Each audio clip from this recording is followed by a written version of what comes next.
하나님이 우리에게 믿음을 더하여 주시옵소서. 찬송가 268장으로 하나님께 찬송 올려드립니다.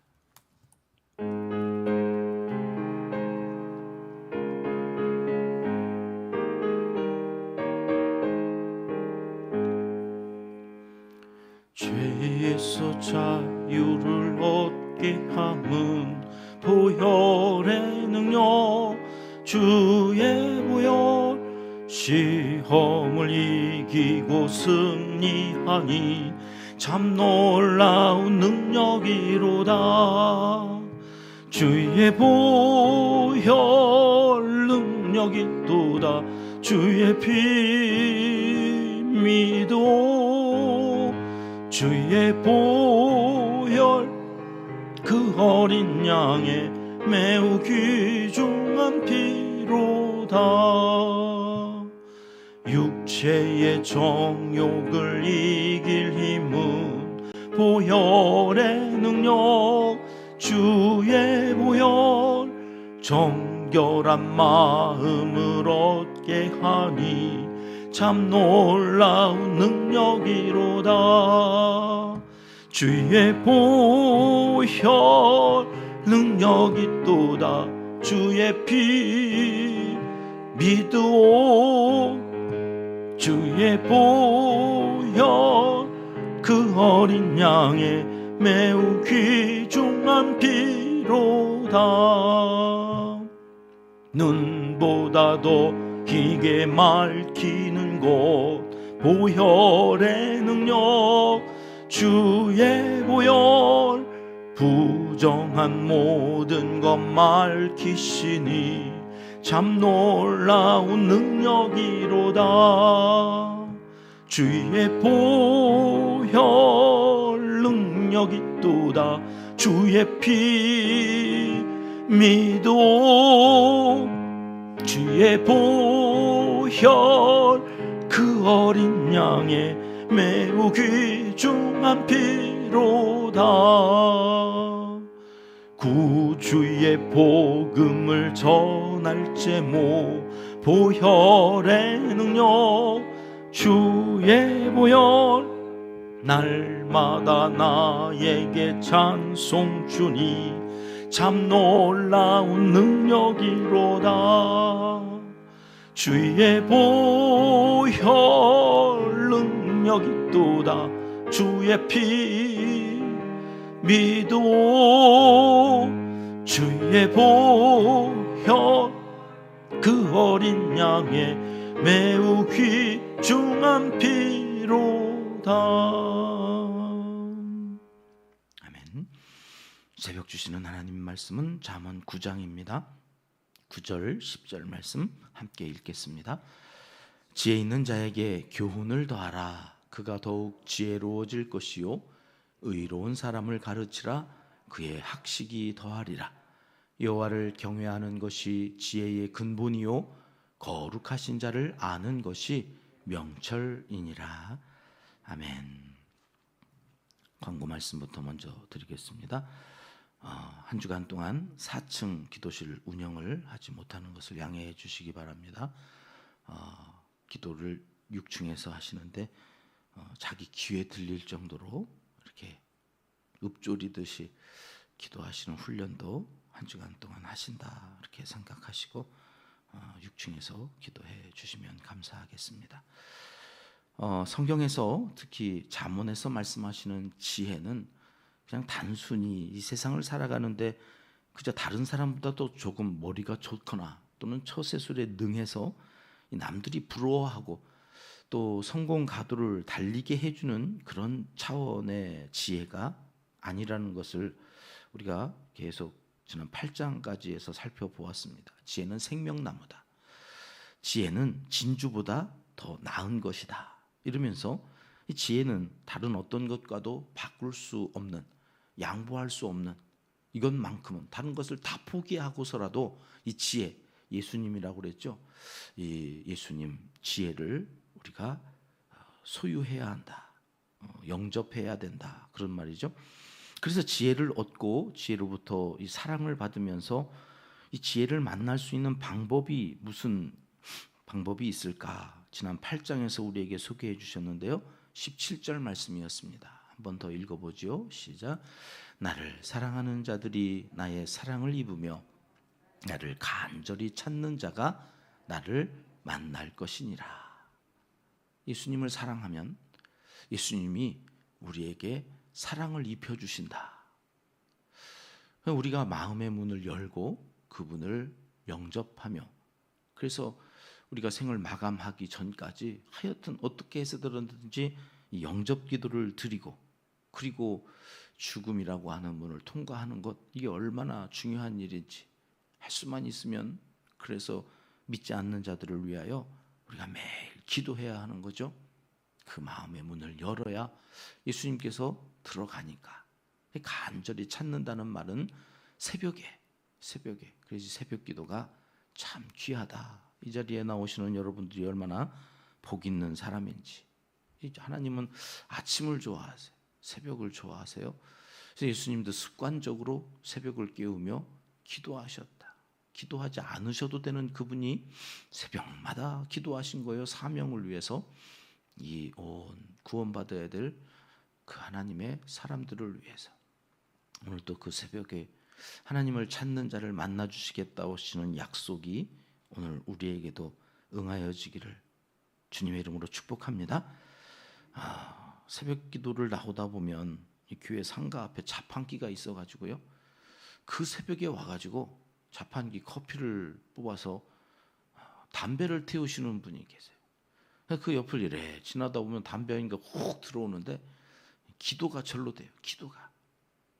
누구는 이 새벽에 그렇게 일찍 일어나가지고 니코틴 의지하고 카페인 의지하고 하루를 시작하는 거예요. 그러니까 그냥 누구는 그 새벽에 하나님을 의지해요. 삶이 이렇게 다르죠. 하루를 주님 의지하며 기도로 시작하는 사람 되게 해달라고 절로 기도가 나와요. 그 옆을 지나가면서 하나님, 저 사람도 교회 앞에 와서 담배 피는 이유가 있겠죠. 하나님 구원해 주세요.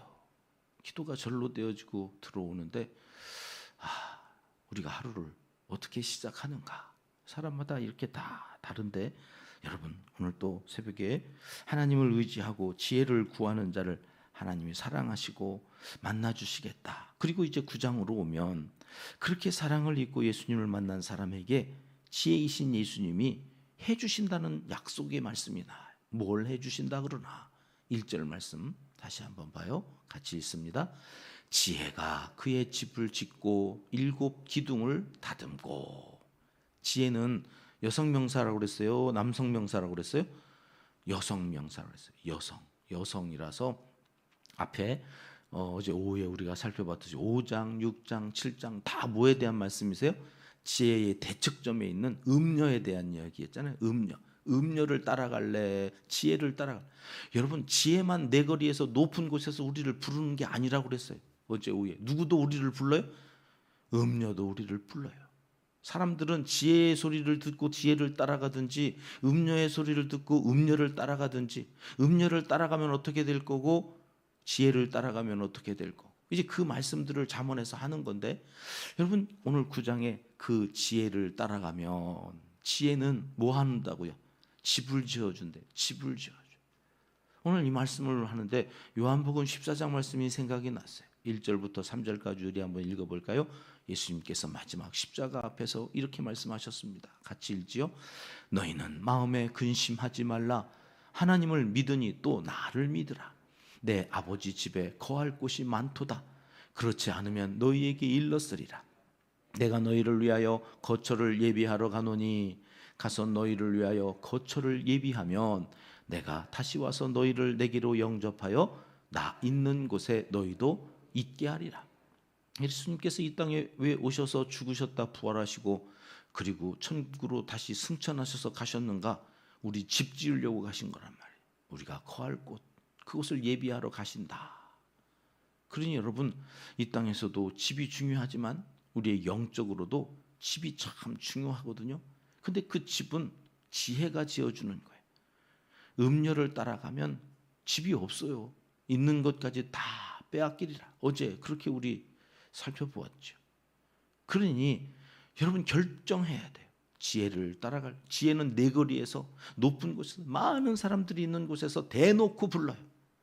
음녀는 뒤에서 음흉하게, 뒤에서 음흉하게 사람들 꼬이고, 화려하고 음녀는 얼마나 달콤한지 들으면 솔깃해가지고 사람들을 꼬이지만 대놓고 못하는 거예요.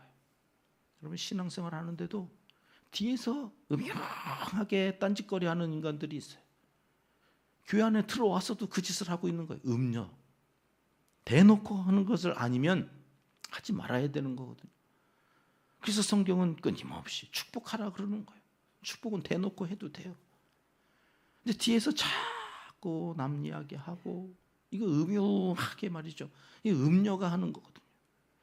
그래서 성도는 지혜를 따라서 축복하고 대놓고 사거리에서 많은 사람들이 있는 곳에서 지혜가 부르니 글로 가야 된다. 넓은 길로 가라는 거예요. 좁은 길로 가라는 거예요. 그렇게 달라요. 근데 우리는 넓고 큰 눈으로 가는 게 좋으니까 자꾸 음녀가 꼬이는 그쪽으로 가면서 뭐라고 그래요? 그래도 나는 중간쯤은 해.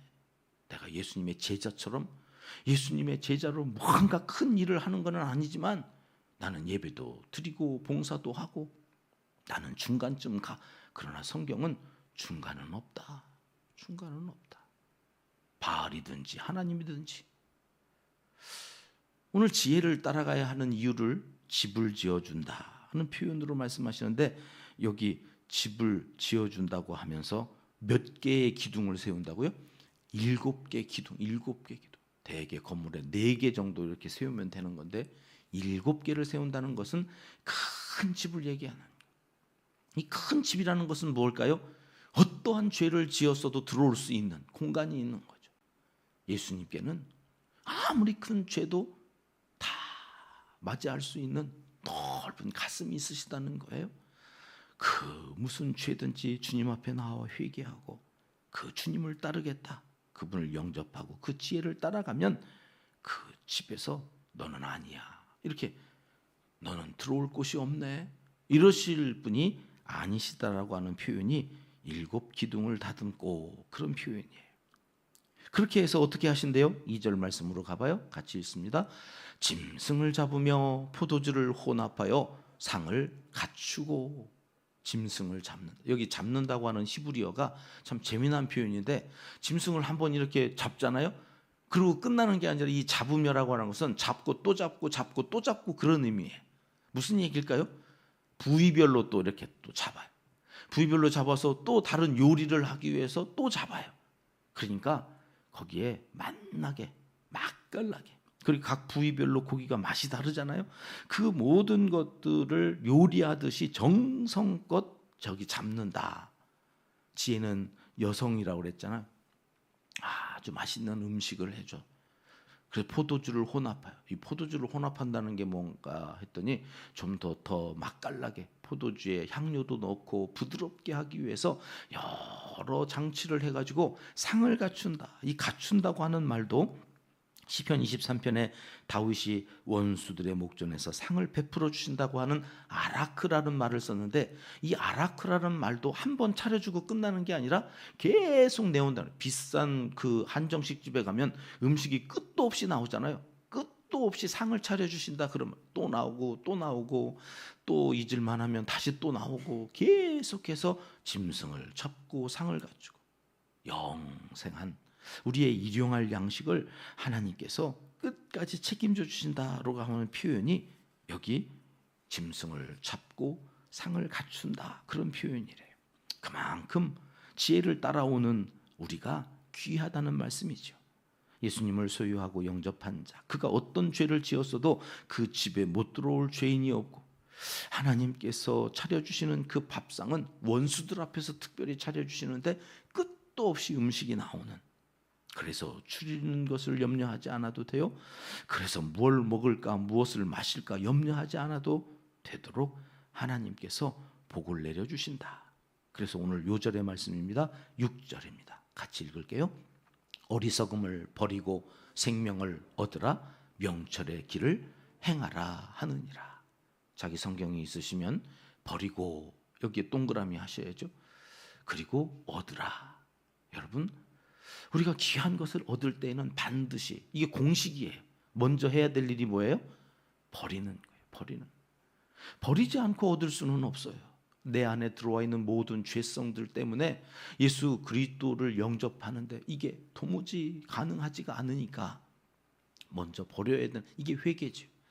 하나님, 내 죄가 생명을 얻는데 자꾸, 그래서 음료의 소리에 따르고 어리석음을 버리지 못하고 거기에서 행하는데, 하나님 이거 버릴 수 있게 해 주시옵소서. 이것조차도 내 힘으로 할 수가 없으니까 이 어리석음을 버릴 수 있게 해달라고 기도하셔요.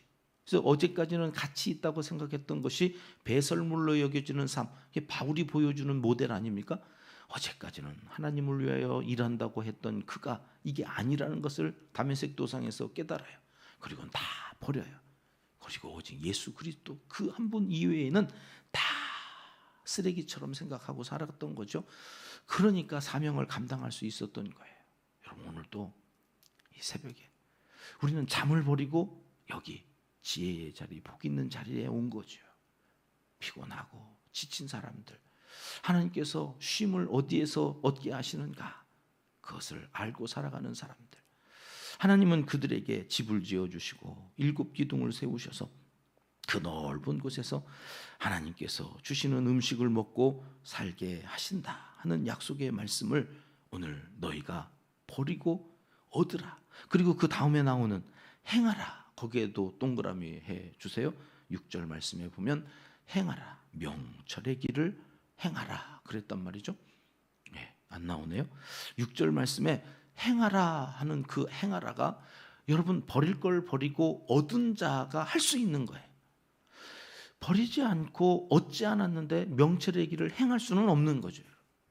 그러니 우리 안에 예수 그리스도가 계시다면 이제 우리에게 나타나는 현상이 하나 있는데 하나씩 하나씩 행하게 되는 거예요. 행하게 되어지는 그 삶 속에서 하나님께서 우리에게 주시는 놀라운 역사가 뭐냐면 영적으로도 부익부 빈익빈 현상이 있다는 거죠. 이 말 참 좋은 말은 아닌데 이게 공식이에요. 버릴 걸 버리고 얻어서 명철의 길을 행하면 9절 말씀 가볼까요? 같이 있습니다. 지혜 있는 자에게 교훈을 더하라. 그가 더욱 지혜로워질 것이요 의로운 사람을 가르치라. 그의 학식이 더하리라. 더하여진대. 좋은 것들이 자꾸 더해지는 삶이 있어요. 누구요? 지혜 있는 자, 지혜를 소유한 자, 그의 삶은 더욱더 좋은 것들로 채워져요. 감사가 또 감사를 낳고 그 감사가 기쁨을 가져오고 그 기쁨이 또 행복하다 노래하게 되는, 누가 써놓은 가사인지 모르지만 그 찬송 가사가 내 신앙 고백이 되는 거죠. 그런데요, 8절로 가볼까요? 그렇지 않으면 같이 읽습니다. 거만한 자를 책망하지 말라. 그가 너를 미워할까 두려우니라. 지혜 있는 자를 책망하라. 그가 너를 사랑하리라. 하지 말라는 거예요. 거만한 지혜 없는 자, 음녀를 따라가는 자에게 아무리 좋은 말을 해줘봐야 그가 너를 미워하리라. 미워하는데 그 옆에 있을 사람이 어디 있어요? 있던 것도 자꾸 빼앗기는 거죠. 여러분, 이게 영적인 질서예요. 공식이에요. 신약 성경으로 가볼까요? 마태복음, 마가복음, 누가복음에 계속해서 반복해서 예수님이 하셨던 말씀이에요. 있는 자는 받아 더 넉넉하게 되되 없는 자는 그 있는 것도 빼앗기리라. 있는 자는 자꾸 있게 되어지는 거고 없는 자는 그나마도 자꾸 빼앗기는 이런 삶이 있다는 건데, 그것이 잠언에서는 지혜를 따라갈 거냐 음녀를 따라갈 거냐, 이것이 결정한다. 여러분, 오늘도 잘 오셨습니다. 기도하며 하나님의 말씀에 귀 기울이고 그 말씀 때문에 내가 여지껏 붙들고 있었던 헛된 것, 자꾸 음녀를 따라가려고 하는 욕망까지도 다 버리고 지혜이신 하나님의 말씀을 내 안에 모시고 그 말씀을 따라서 오늘 또 살아갈 수 있기 위하여 기도할 때에 능히 그렇게 행하게 하시는 성령께서 여러분들을 책임져 주실 줄 믿고 나아갑니다. 이게 얼마나 귀중하면 1장에서 했던 말씀이 한 번 더 반복되어지는 거죠. 10절 말씀 읽고 말씀 마칠게요. 시작. 여호와를 경외하는 것이 지혜의 근본이요 거룩하신 자를 아는 것이 명철이니라. 지혜의 근본, 시작이라고 그랬죠. 여러분, 하나님의 말씀으로 다시 또 시작합니다. 어제 우리의 삶은 뒤로 하고 오늘 새롭게 하나님 우리 입술을 축복의 열매를 맺게 축복하며 사는 하나님의 사람들이 다 되게 해주시옵소서. 기도하고 나아가셔서 그 은혜에 힘입어 오늘 또 축복의 통로로 살아가는 믿음의 사람들이 다 되시기를 하나님은 이 시간 간절히 원하십니다. 기도하겠습니다. 하나님 아버지, 버릴 것과 얻을 것을 잘 분별하는 지혜를 허락하여 주시고 지혜로운 사람들을 많이 보내주셔서 그들과 믿음도 생업도 더욱 은혜로 채워지는 복된 하루를 살게 하여 주시옵소서. 이제 못다한 기도를 주님 가르쳐 주신 기도로 아뢰오니 하늘에 계신 우리 아버지, 아버지의 이름을 거룩하게 하시며 아버지의 나라가 오게 하시며 아버지의 뜻이 하늘에서와 같이 땅에서도 이루어지게 하소서. 오늘 우리에게 일용할 양식을 주시고 우리가 우리에게 잘못한 사람을 용서하여 준 것 같이 우리 죄를 용서하여 주시고 우리를 시험에 빠지지 않게 하시고 악에서 구하소서. 나라와 권능과 영광이 영원히 아버지의 것입니다. 아멘. 함께 합심해서 기도합니다. 더욱더 풍성하여지는 지혜로운 성도가 되어지길 위해서 기도합니다. 감동과 감격이 넘치는 예배 공동체 되어지기를 위해서 기도합니다. 나라와 한국교회 지도자들을 위해서 온 성도님들의 일터와 사업장, 생업을 위해서 기도하고요. 이름을 한 번씩만 불러주십시오. 케냐의 박홍순 선교사님, 우간다 이광국 선교사님과 둔산 소망교회 강덕재 화평교회 최사라 목사님의 사역을 위해서, 이재민들과 환우들을 위해서, 오늘부터 시작되어진 김태형 목사님의 휴가 가운데 하나님 새 힘을 충전시켜 주시고 더욱 새롭게 되어서 돌아올 수 있도록 안전을 위해서 여러분 기도해 주시고요. 기도 후에는 오늘 4층 기도실을 운영하지 않습니다. 그 자리에서 기도하시다 각자 자유롭게 폐회하도록 하겠습니다. 기도하십니다.